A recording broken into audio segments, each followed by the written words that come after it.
And my time was running wild, a million dead-end streets. How was your protesting? Well, technically it's picketing. Picketing, excuse me. Because if we were protesting, they'd be able to stop us. True, that's true. There are so many rules. It's funny, people don't really know that, that you can't stand still. You have to walk. You can't jaywalk. You can't break any laws. You can't stand and block the sidewalk, because if you do, they can come right out and say that you're, causing a riot as opposed to a picket. Disturbance. So dumb. Interesting. I love that. Actually, I need to read more about that. It's interesting how there's all these little details, words that you can and can't use, and phrases, and how you say it and who you talk to. And exactly. And you have to sign in. Everybody has to register, even if because then it's a strike and a picket as opposed to a riot or a, or, you know what I mean? Like there's all these things. We have to play nice. A few times I signed in and I was like, oh, am I going to start getting emails? But no, I did not. No, Yeah. it's just, it's just so you can say you are here to, picket, blah, blah, blah. But yeah, you can feel the exhaustion on the line this week. Oh, did it happen? I was wondering how that was going. Yeah, because it's been incredible and the turnout's still great. But you can feel, you can feel the wear and tear, Yeah. What week are we in right now for SAG versus WGA? Do you know?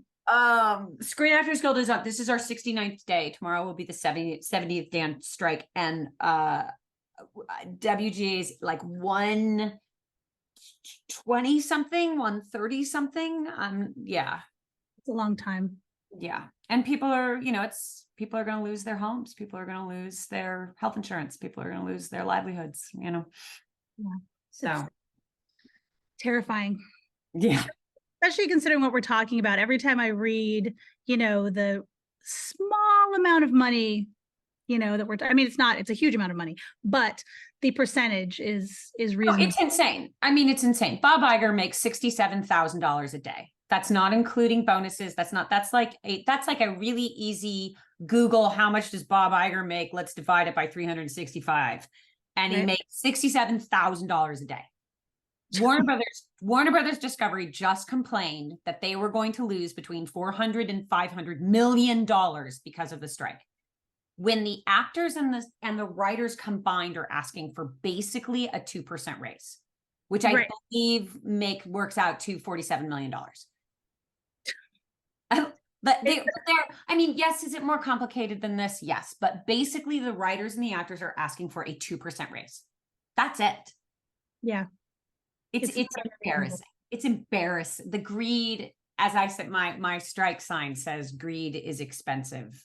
Oh, I want a picture of that. Do you have a picture of it you can send me? Oh, sure. Absolutely. Absolutely. I love in my car. Well, because you go every day.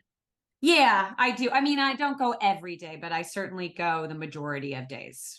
I feel like it's my job, Yeah, no, it's a very important job. It's a huge job right now for a lot of people. A lot of Los Angeles is counting on everybody out there working every day. So it's much appreciated by many. Yeah. And it doesn't go past any of us that it's not just us that are being affected. Dry cleaners, restaurants, hair salons. It's, unfortunately, it's just like the pandemic that people have, people finally rallied back from 2020, 2021. And now we are putting them in a situation where their businesses are, so that doesn't go past anybody. It's affected so many more people than just the writers and actors. Oh yeah, it trickles down so far, and they're not thinking about that. They're just thinking about themselves and setting a precedent, I guess, or whatever it is that they're sticking their heels in about. It's exactly that. We the actors got really screwed with the Netflix agreement from 2007. Mm-hmm. Which is why Netflix and Hulu and Amazon don't have to release their streaming numbers And so they have the most to lose. And that's exactly what, I mean, we don't need to go into all this. That is exactly what it is that they're digging they're digging their heels in the sand because we won't,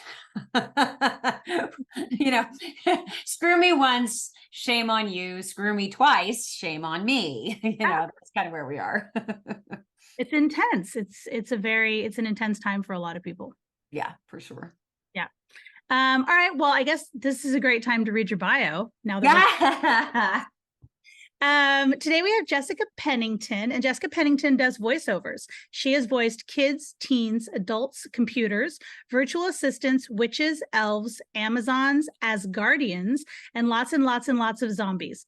Jessica's work can be heard in Doctor Strange, in the Multiverse of Madness, DC League of Super Pets, Scoop, Ugly Dogs, The Lego Movie 2, the second part, The Star, Tinkerbell and the Legend of the Neverbeast, Hotel Transylvania, and 11 seasons of Walkers for The Walking Dead. Wow, that's a lot of walkers.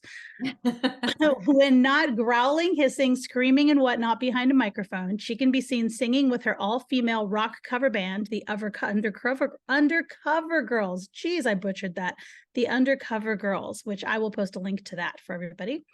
Or belting her face off with her first and forever love, the musical theater. She received a Bachelor of Fine Arts from the Carnegie Mellon School of Drama. Jessica lives in Los Angeles, California with her beloved mate, Kevin, and their ridiculously fantastic cats. That is a solid bio. I tied it up around my mouth, but it's a great bio. Thank you.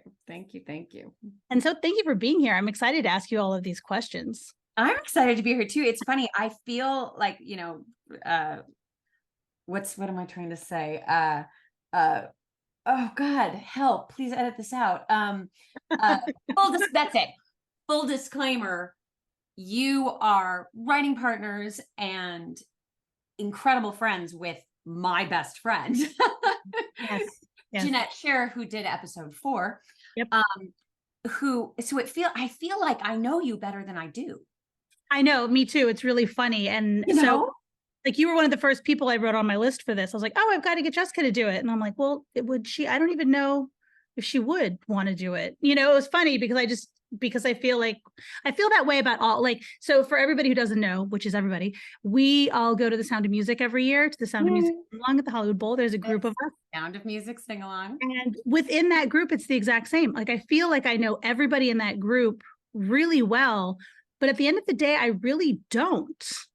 Yeah, 100%. There are people that I know better, but you're the perfect example. Like, I feel like I know you better than I actually do. Yeah, it's kind of fun. It's interesting how the world works like that. And so then you get to a point where you're like, okay, well, let's just get to know each other better then. Mm-hmm. So that's what we're doing. So I have one icebreaker for you before we dive into your questions. And I did not tell you this icebreaker, so you can use your acting skills on this. What is your favorite form of transportation? Oh, that's so great. A bike for sure. Just not in Los Angeles. That's the problem, is riding a bike here it's a whole thing. Well, I mean, where did you grow up? Believe it or not, I grew up here before it was, I grew up in the Pacific Palisades when it was a little teeny tiny beach town and all the houses were one story and were painted like Easter eggs. And now, of course, the house that I grew up in no longer exists. And there's this 3-story monstrosity on the little tiny lot. But I bet you could ride bikes up there. Yeah, you could, for sure. Yeah. And my husband and I, we love going to Yosemite. And one of the things I love the most about it is that you can ride bikes all through the valley. It's just so great. Oh, fun. Oh, yeah. Fun. That's a great answer. Good job. You're already. Okay. So first question is, what is your favorite TV show or movie you have watched recently? Okay. So I listened to Jeanette's episode, but it's Deadlock. It's the same answer. Deadlock is, for those of you who don't know, is a female cop procedural drama set in Tasmania but the acting and the fine line of dramedy and comedy and drama and horror, and oh my God, it's so good. It's just so good. And the lead actress who plays the character Dulcie, her name is Kate Box. And Yes. she has these insane human beings and characters and events surrounding her. And she's so good. She's so, Is. oh my God, she's so good. And Yeah. it is the first show in a really long time that when it was over, and I don't binge. I'm one of those strange people that I can't, binging's really hard for me. So I try and watch it, quote unquote, not normally, but the way we used to, like once a week. One a week. Yeah. Yeah. But it's the first show in a really long time that I watched. And when we watched the last episode, the next day I actually thought, oh, I'm going to miss Abby and Sven and Dulcie. Like I had to mourn these incredible people. Yeah. Since the Jeanette episode, I have now watched, I believe, 3 episodes. So I'm so excited for you. I'm so excited for you. I'm enjoying it. I'm really enjoying it. The only problem this week is I haven't had time to watch more. So I'm just waiting for a night when I have time and I can watch another one. And it's exciting when you have a show that you're genuinely looking forward to watching an episode of, as opposed to like, okay, what have we got on deck? Okay, we got to watch an episode of this, or, we got to get caught up on this. We got to get caught up on this. It's like, no, I'm looking forward to it genuinely. Yeah. And of course I have to mention the Barbie because it's just freaking fantastic. And honorable mention, the Diplomat with Carrie Russell and Rufus Sewell. Yes, that was so good. Oh my God, so good. I watched that one really fast, I have to say. I have to admit, so did I. Yeah. So did I. Yeah, I am a binger. If I have the opportunity, I will binge. So yeah, I watched that one. I would say probably, yeah. Yeah, we probably watched 2 episodes a night every night in a row because it was just so good. Well, it gave me back to those, like, my love of the Americans. Like, it kind of took me back to that place. And so I think it made me really happy because it gave me that Carrie Russell and, international whatnot that made me really happy. Yeah. It's so good. That's a good one. What is a new or one of your favorite books that you love to talk about? Okay, so one of my favorite books of all time is The Signature of All Things by Elizabeth Gilbert. It's several years old now. She did read it after Eat, Pray, Love. It's brilliant. It's absolutely brilliant. It's one of the best books I've ever read. And I'm always surprised that people haven't heard of it. So I cannot recommend it enough. I don't want to give anything away about it, except it's the story, the full story, beginning and end of a woman's life. And there's botany in it. There's science. There's lots of plants. There's life. There's travel. Like, it's just incredible. And I'm a big summer reader. Like, I love that perfect sort of beach book. Mm-hmm. So this summer's favorite book was The 5-Star Weekend by Elin Hilderbrand. Okay. And so good. It's a perfect summer book was that. I love it. I haven't read either of those. Yay. Gives me so much joy. I have so many new books to read and so many shows to watch. This podcast is the best just for that.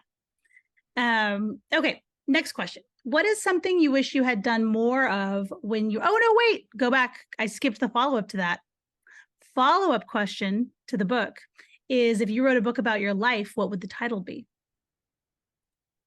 Love Songs and Other Anxiety Attacks. Ooh, I would read that. Had you thought about that prior to this? Yes, variations of that. Like, my kind of go-to title for a couple decades has always been Assorted Teacups. Oh. But which still is slightly fitting, but the love songs and other, nervous breakdowns or other anxiety attacks. Man, that resonates with me. I love that. Right? That is a good one. Okay, now we can move on to the next question. Something you wish you had done more when you were younger? Learned a language. Learn Mm, a second language. yeah. I would give anything to not be the sort of stereotypical American who can, speak English. Like I would love to be fluent in another language. Yeah. I made that decision a couple years ago, and I started taking Spanish, and I've been taking Spanish now for a few years. And then I just started taking ASL again, which I Oh, took. fantastic.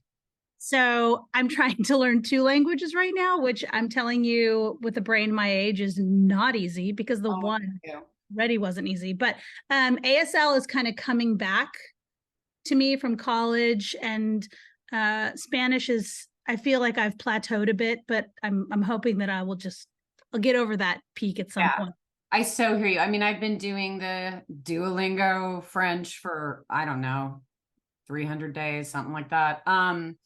And I have a French teacher, and and all of it. And but it's just like you said, our brains at our age are not like they were when.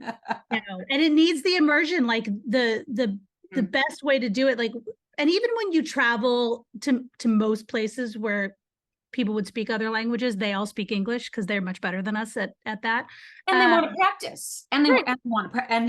what I found is that if you're in the place where they actually don't use it as a daily language, they want to practice, which I understand.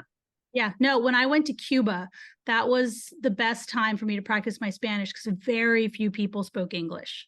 You did Oh, not so encounter great. people that spoke English. So you had to speak Spanish. And I had some very interesting conversations with people, the things that you don't know words for in transportation, Right. or in, One of uh, the best conversations I ever had. I went to a French immersion school in Villefranche, off, near Caen, near Nice. And I was taking a train, one of those perfect, amazing European transport trains, and struck up a conversation with a young woman who was my age at the time. And her English was as good as my French. And we had one of the best political conversations I've ever had in my life, with her speaking broken English and me speaking broken French. And it was just fantastic. It was just fantastic. well, because you have to figure it out, Yeah, and exactly. you use the words you can and the words that to sort of, yeah, no, it's great. I did that in Italy. There was a man that I was trying to buy something from, who spoke only Italian and a little bit of Spanish, and I understand a little bit of Italian and speak a little bit of Spanish, and so we got there. We got there, but it was a fun conversation. There was a lot of laughing, because I can't imagine what we were both saying to each other half the time. So great. Okay, so how about this? What is a nonprofit or organization you are passionate about? Well, if anyone has seen my social media in the months of September and October, anyone can answer this. APLA Health, which is AIDS Project Los Angeles Health, APLA Health, and their AIDS Walk every year. It is one of the most extraordinary resources we have in our community in Los Angeles. What they do is, and I know people typically hear, oh, AIDS Walk, oh, haven't we solved that, or isn't that fixed? And sadly, it is not. But that is also why they are now known as APLA Health, because they cover, they cover everything. They're truly one of the best resources we have in Los Angeles. And the AIDS Walk is their largest fundraiser of the year.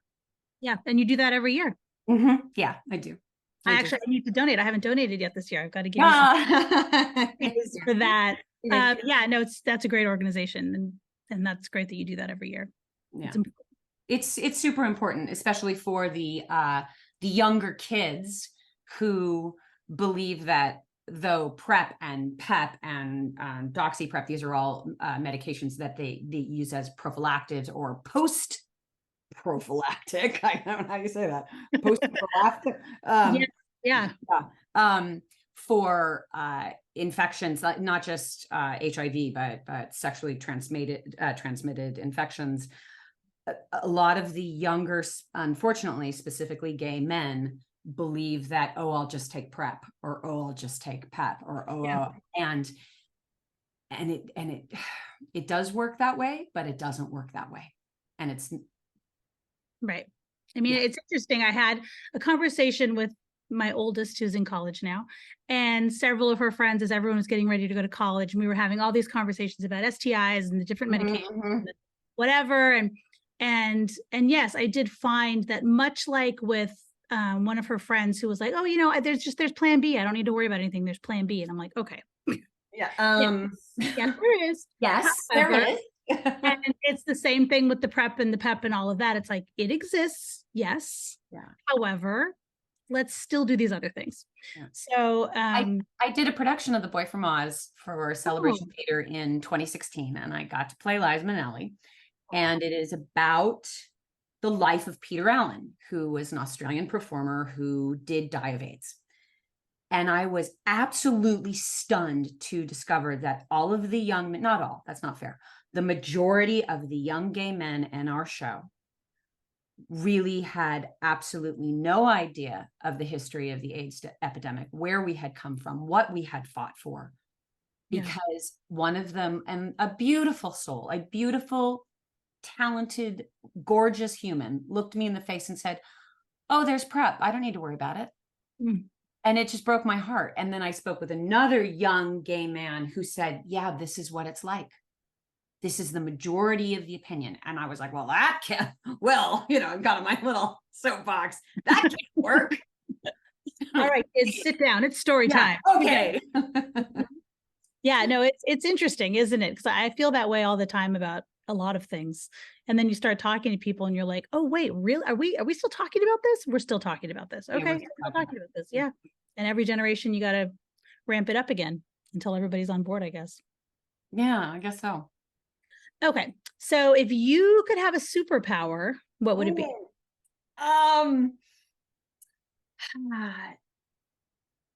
To find every homeless pet the most perfect, glorious, loving home. Oh, what a great superpower. Just pluck every dog. Do you work with, or have you ever met Joey from Roadmap Writers? No.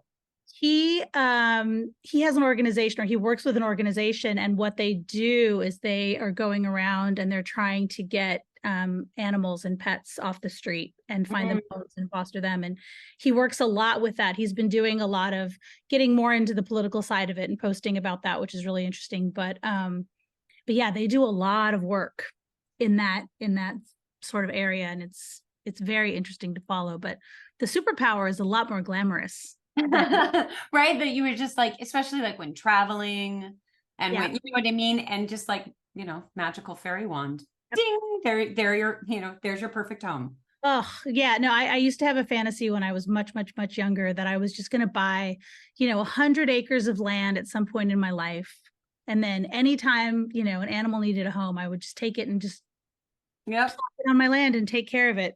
I didn't think it through, but well, no. Oh, do I hear you? I'm so lucky that my husband has, the ability to be like, no, we don't need another cat. You're like, but don't we? Don't we? Don't we? And a follow-up to that is, what is your superpower? I can Tetris the crap out of anything. Ooh. I can pack like you give me a bunch of stuff in a small space and I can get it in there. I can put an entire drum set in a trunk of a car. Like I am. Right? Yeah. That is impressive. That is a major skill set. Yeah. Like I'm who you want. That, and I can put together IKEA furniture. Oh, without trying to like throw something at anybody else in the room. Literally, my best friend got a new kitchen and she was like, please come over and put this together. And I did. Like, because if I try to do this, I'm going to be throwing things through windows. And no, it's a very specific type of patience. Yes. But I think it's also the Tetris thing, because I can see how it's supposed to be put together, even in the insanity of it. Yeah. And I know that if you flip that piece the wrong way, it's not going to quote unquote fit right when it's together. So I guess maybe I can see the forest through the trees when it comes to there's intuition. That reminds me, years ago, I had this idea for a reality show that I wanted to pitch. It was like a dating show, but one part of it was that they had to put together IKEA furniture together once they got to a certain point. That's as a hilarious. couple. I'm like, I just want to watch this on TV.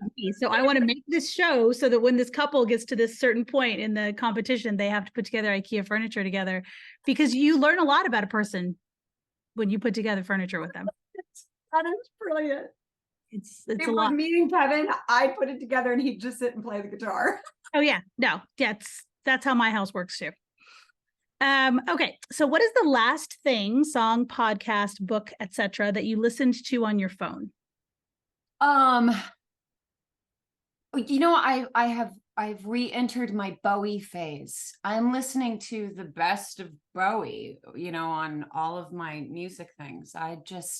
He has re-entered my conscience. And I'll tell you, it is fascinating to me, for me, listening to the lyrics of a song like Changes right in the middle of this strike, and thinking about what I thought of those lyrics when I first heard the song as a teenager or as a young adult, and hearing them again. Yeah. Yeah. It's interesting how that works, isn't it? I mean, poetry is similar, right? Music and poetry, it kind of, as you move through your life and you'll hear a song and it'll remind you of something, kind of take you back. But at the same time, you're like, wow, this is really relevant to what's happening now. Absolutely. There's a lot of theme songs sort of coming out of the strike. I keep seeing people posting using specific songs a lot. Okay, next. What is your favorite dinosaur? Velociraptor. I love them. That's the one, right? I just love them. Well, I love their big giant claw in on their foot or their feet. Their big reminds me of a scorpion tail. So maybe it's the Scorpio in me going, oh, look, it's me as a dinosaur. Like, I really love that claw. Like, yeah, you think I'm fast, you think I'm intelligent, you think I'm this, but oh, by the way, I've got this. Do you know what they use that claw for? I don't. I'm pretty sure to just gut their prey. Yeah, that makes sense. Yeah, that makes sense. We don't have anything like that on our head. Opposable thumb's one thing, but wouldn't it be great to just have a dagger that shoots out of one of your fingers? Need it, like Wolverine style. So handy. Okay, what is a word you say too much? Fuck. Do you wish you said it less, or do you just acknowledge that you say it a lot? I wish I said. I have absolutely been attempting to say it less, because it's just such a great word, and it's so satisfying to say with the C and the K at the end, and such a great onomatopoeia word. It's a well-crafted word. Yeah, but yeah, I need to, like I definitely pick up whatever the latest trend is. So literally, like I say that way too much. Yeah, it's easy to do because everyone around you is saying it. Yeah. Okay, so what is your favorite, and this might be different for you because you know a lot of people, but what is your favorite or desired celebrity sighting or a person that you'd like to meet? So like the grand dame that I would just turn into a complete idiot and not actually be able to function would be Judi Dench. Like I just would be stupid. And so that is not a good choice, because I would just be like, and I wouldn't be able to say my name. Yes.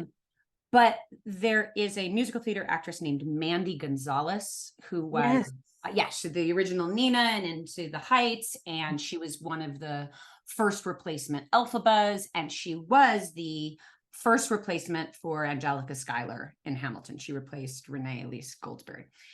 And she's just so incredible. And she has had this incredible career of being this journeyman musical theater star, musical theater star. And she's just amazing. And I would just love to just talk about her vocal process, how you do 8 shows a week, just everything. She's just I think she's magnificent. Yes, I believe I follow her on Instagram if I'm correct. But yeah, she's amazing. She really is. She's really, and I was fortunate enough to see her play Angelica Schuyler. And she was stunning. She was just stunning. What do you think would be like the optimal situation to meet her in? Oh, selfishly working together, singing together. Absolutely. Absolutely. Like just doing a reading of a new musical. So we're just like around a table and trying to figure it out. Oh my, please. Yeah. We're manifesting. That works, right? You say it out loud and then it happens. Is that how that works? Yeah. So, it could happen. You never know. She's on strike too, maybe. So you might see her. So last question is, what is your favorite type of sandwich or sandwich-like food? Okay. I say I love sandwiches. This is actually the reason I wanted to do this, is my love of sandwiches.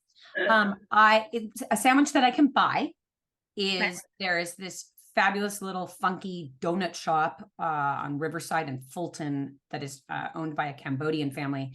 And they make the best tuna fish sandwich you've ever had in your life. Toasted rye with everything and extra pickles. Yeah. Oh my God. It's just the best. So that's the one I would buy. Okay. The one, like the perfect sandwich from my, like literally my mouth is watering, is my mom's fried egg sandwich with Dijon mustard and piccalilli, which is also relish, but we called it piccalilli. And because my mother is the most amazing cook, her fried eggs are always perfect, like perfect. That's a skill. Yeah. That is a skill. And not one she passed along to her daughter. It's hard, and you have to pay attention and you have to know exactly how to do it. I remember there was a woman that I asked when we were in Cuba, and every morning, same thing, the perfect egg every day. And I finally, asked her, I'm like, how do you do it? And she's like, more oil than you think. Okay, well, that's so good to know, and also not good to know. Yeah. Okay, so breakfast sandwich from your mom and tuna salad sandwich from the corner. We'll have to get the name of that place, and then I can. It's called the Donut Shop. Oh, it's literally called the Donut Shop. Do they also serve donuts? Yes, they serve everything, and they can get any kind of sandwich you want. And they have boba. Is that what it's called? Yes, I love boba. Oh, boba's too sweet for me. Oh my God, no. No. It's also a texture thing for a lot of people. They don't like the little the tapioca balls. It's just too sweet. It's too sweet, but they have all kinds of choices, and it's a great little shop and owned by a family, and it's just shop small. That's amazing. Yeah, 100%. That's the thing too, is I want to figure out a way to like get all of the little local sandwich places out there as we talk about them, because there's so many good ones. Oh yeah, great idea. So many good sandwich shops. Well, this has been amazing. No, this is great. Thank you so much for having me. It flew by. Spending time with you, it just goes too fast. Aw.